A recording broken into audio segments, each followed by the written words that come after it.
திருப்பூர் மாவட்டம் காங்கேயம் அதிமுக நகர ஒன்றியம் மற்றும் குண்டடம் வடக்கு ஒன்றியம் சார்பில் பூத் கமிட்டி ஆலோசனைக் கூட்டம் பொள்ளாச்சி ஜெயராமன் தலைமையில் நடைபெற்றது. இதில் வருகின்ற 9ஆம் தேதி அன்னூர் வரும் பொதுச் செயலாளர் எடப்பாடி பழனிசாமிக்கு உற்சாக வரவேற்பு கொடுப்பது குறித்து ஆலோசிக்கப்பட்டது. பின்னர் செய்தியாளர்களுக்கு பேட்டியளித்த பொள்ளாச்சி ஜெயராமன், அண்ணா பல்கலைக்கழக பாலியல் வழக்கில் ஈடுபட்ட யார் அந்த சார் என்ற கேள்விக்கு இன்னும் பதில் இல்லை என்று குற்றம் சாட்டியதோடு திமுக ஆட்சியில் சட்டம் ஒழுங்கு மிக மோசமாக உள்ளதாக சாடினார். சமரசம் செய்து வைத்து அனுப்பிவிட்டார்கள். அதற்கு பிறகு சமூக வலைதளத்திலே அந்த செய்தி வெளியானதற்கு பிறகு அந்த உண்மையான குற்றவாளிகளை மறைத்து அதிமுக மீது பழியை போட நினைக்கிறார்கள். இதே போலத்தான் அண்ணா பல்கலைக்கழக பாலியல் வழக்கிலே ஈடுபட்ட உண்மையான அது யார் அந்த சார் என்ற கேள்விக்கு இதுவரையிலே பதில் இல்லை. இப்படித்தான் திமுக ஆட்சியில சட்டம் ஒழுங்கு இருக்கிறது. காவல்துறை என்று ஒன்று தமிழகத்திலே செயல்பாட்டில் உள்ளதா என்பது மிகப்பெரிய சந்தேகமாக தமிழக மக்களுடைய மனதிலே இருக்கிறது. கிருஷ்ணகிரி மாவட்டம் ஒசூர் அருகே தேசிய நெடுஞ்சாலையில் காகிதங்களை ஏற்றி வந்த ஈச்சர் லாரி தீப்பிடித்து எரிந்து புகை கிளம்பியதால் வாகன ஓட்டிகள் அதிர்ச்சியடைந்தனர். தகவல் அறிந்து அங்கு சென்ற தீயணைப்பு வீரர்கள் சுமார் அரை மணி நேரம் போராடி தண்ணீரை பீச்சி அடித்து தீயினை கட்டுக்குள் கொண்டு வந்த நிலையில் சம்பவ இடத்திற்கு சென்ற சூளகிரி போலீசார் வாகன போக்குவரத்து நெரிசலை சீரமைத்தனர்.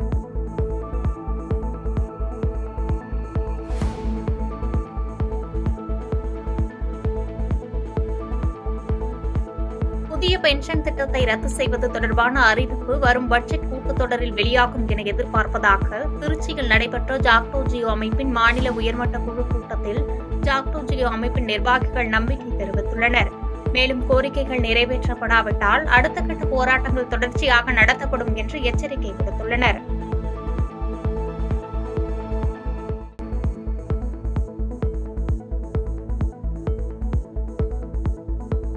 திருப்பத்தூர் மாவட்டம் ஜோலார்பேட்டை அடுத்த ஏலகிரி மலை மூத்தானூர் கிராமத்தை சேர்ந்த மூதாட்டி காண்டா தனது வீட்டில் தனியாக வசித்து வந்த நிலையில் அவரை கழுத்தை நெரித்து கொலை செய்து அவர் அணிந்திருந்த 2 சவரன் தங்க நகை, வெள்ளி காப்பு மற்றும் LED டிவி உள்ளிட்ட பொருட்களை மர்ம நபர்கள் கொள்ளையடித்து சென்றுள்ளனர்.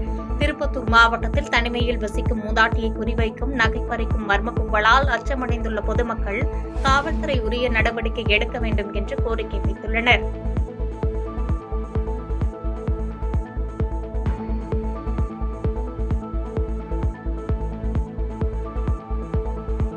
இலங்கை கடற்படையால் சுடப்பட்ட மீனவருக்கு உயர் சிகிச்சை அளிக்க வலியுறுத்தியும் சிறைபிடிக்கப்பட்ட மீனவர்கள் மற்றும் படகுகளை விடுவிக்க கோரியும் மத்திய அரசை கண்டித்து காங்கிரஸ் கட்சி சார்பில் வரும் 8ஆம் தேதி கண்டன ஆர்ப்பாட்டம் நடத்தப்படும் என்று முன்னாள் அமைச்சர் கமலக்கண்ணன் அறிவித்துள்ளார். கடந்த 27ஆம் தேதி 13 பேர் இலங்கை ராணுவத்தாலே சுடப்பட்டு காயப்பட்ட அந்த மீனவ நண்பரை இலங்கைக்கு எடுத்து சென்று ட்ரீட்மெண்ட் கொடுப்பதாக சொல்லி இதுவரையில சரியான மருத்துவ வசதி கூட கொடுக்கப்படாமல் இருப்பதாக தகவல். இந்த சூழ்நிலையெல்லாம் தொடர்ந்து கடலோர மீனவர்கள் எல்லாம் ஒன்றிய அரசுக்கும் மாநில அரசுக்கும் தெரிவித்தோம். அதற்கான உரிய நடவடிக்கை, விரைவான நடவடிக்கை எடுக்கப்படவில்லை என்பது மீனவர்கள் மட்டுமல்ல அனைத்து மக்களுடைய ஆதங்கம் ஒன்று.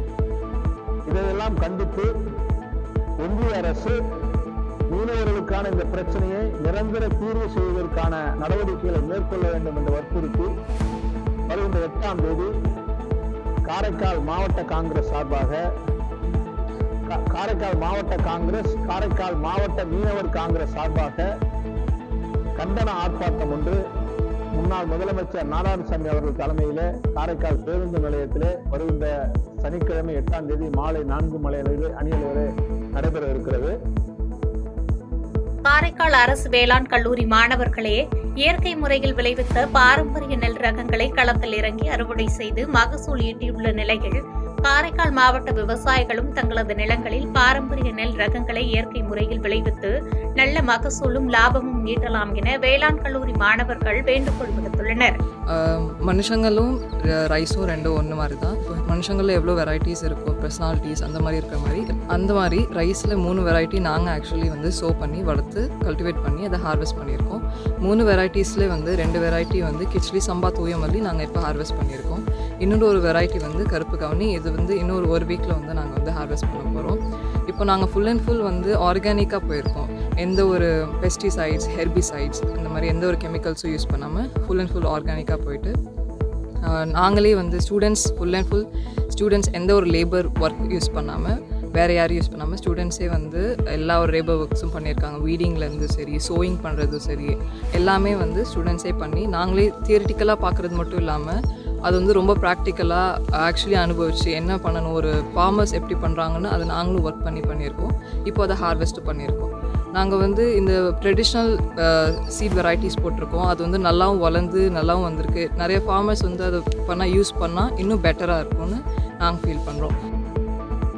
சேலம் மாவட்டம் சங்ககிரி அருகே மொபட் மீது கார் மோதி விபத்துக்குள்ளானதில் மொபட்டில் சென்ற வரநல்லாம்பாளையத்தைச் சேர்ந்த ராஜேந்திரன் பூங்குடி தம்பதி படுகாயமடைந்த நிலையில் கணவன் கண் முன்னே மனைவி உயிரிழந்துள்ளார். தொடர்ந்து அருகில் இருந்தவர்கள் படுகாயமடைந்த ராஜேந்திரனை மீட்டு குமாரபாளையம் அரசு மருத்துவமனைக்கு சிகிச்சைக்காக அனுப்பி வைத்த நிலையில் விபத்தை ஏற்படுத்திய கேரள மாநிலத்தைச் சேர்ந்த முகமது அப்துல் வாகித் என்ற கார் ஓட்டுநர் மீது சங்ககிரி போலீசார் வழக்கு பதிவு செய்து விசாரித்து வருகின்றனர்.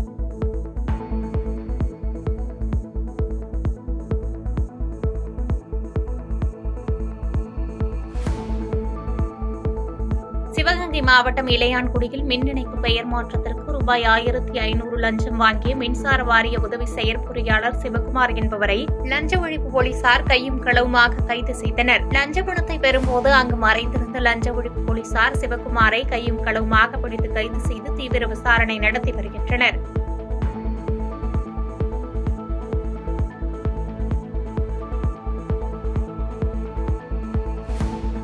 காஞ்சிபுரம் மாவட்டம் மணிமங்கலம் அருகே இளம்பெண்கள் குளிப்பதை செல்போனில் வீடியோ பதிவு செய்து மிரட்டிய திருவள்ளூர் மாவட்டத்தைச் சேர்ந்த சரவணன் என்பவரை போலீசார் கைது செய்தனர். பாதிக்கப்பட்ட இளம்பெண் ஒருவர் அளித்த புகாரின் பேரில் மணிமங்கலம் போலீசார் சரவணனை கைது செய்து செல்போனை கைப்பற்றி விசாரணை நடத்தி வருகின்றனர்.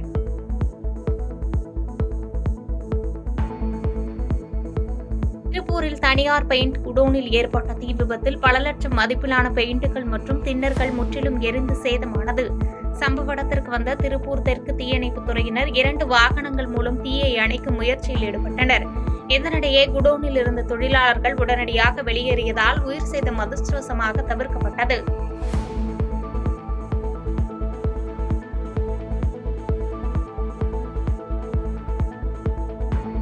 பாதகம் செய்பவரை கண்டால் நாம் பயம் கொள்ளலாகாது பாப்பா.